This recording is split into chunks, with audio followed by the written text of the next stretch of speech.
Thank you very much. Good morning, good afternoon, good evening, wherever you may be.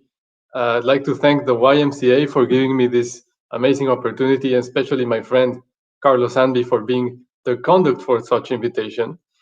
I'd like to start quoting a poem by Rubén Darío, a Nicaraguan poet, that illustrates how drastically the world has changed for young people everywhere.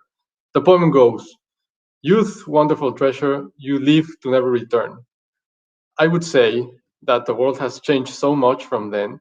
It is not so wonderful to be young in an age of lost opportunity, which the world seems to be going through for young people. But also, youth globally are in fact seeing the risk or that their youth may go away without enjoying it. So that poem is hard to believe at this particular time. Now, the World Economic Forum believes that social fragmentation is the main risk facing the world. That is the what. The who, however, we believe is young people globally who are the most exposed, the most vulnerable to the lasting effects of the COVID-19 crisis. Why do we say this? First of all, this generation was already scarred by growing disparities, by employment turmoil, and fragile education systems. Pre-pandemic, 44% of the world's poorest girls and 34% of boys had not finished primary school. This was largely the result of austerity measures that followed the financial crisis that many young people also experienced, their second crisis in a lifetime, which hampered investment in education. Since then, yes, total employment has improved, but it didn't for young people. Youth unemployment only kept growing since that crisis, and it was exacerbated through COVID-19. But for those young workers that were able to find jobs, they most likely found them in the gig economy or in the informal sector, which have more vulnerable working conditions. Then COVID happened.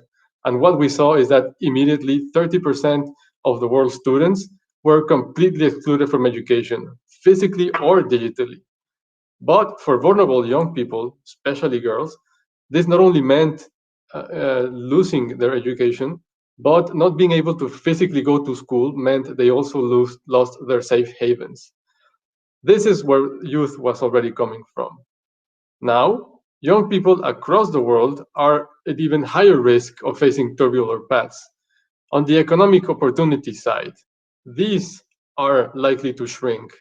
Kids and teenagers, especially those in low income households, may have to face the very difficult choice of working to support their families rather than continue their studies.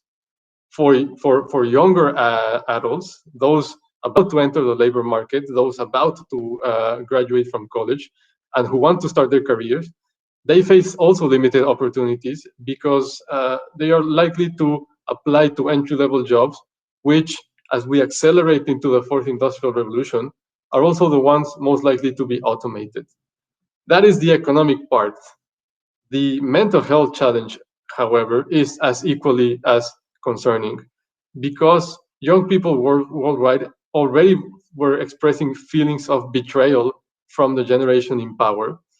Young people everywhere in most countries were expressing that they felt the generation had failed them to address social injustice, to tackle climate change, to include them more strongly in political processes. But now 80% of young people globally expressed that their mental health has deteriorated because of the pandemic. In low income countries, in high income countries, amongst youth of all ages. It is really a worldwide problem. So, what happens when you get lower opportunities for economic advancement with disillusionment, fear, and anger? The result is that young people become more vulnerable to exploitation by organized crime, to extremist groups or ideas, to recruitment into armed conflict, to a sense of belonging that is not ideal. This is why the forum believes that young people are most at risk from social fragmentation.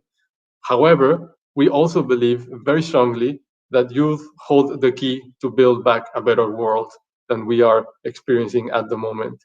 We need to start passing the baton. And I'd like to conclude with four positive messages on how we can do that. First of all, we need to promote 21st century skills so that we are preparing youth for the jobs of tomorrow. This is what this summit is about. We don't want to prepare kids and teenagers for the jobs of yesterday.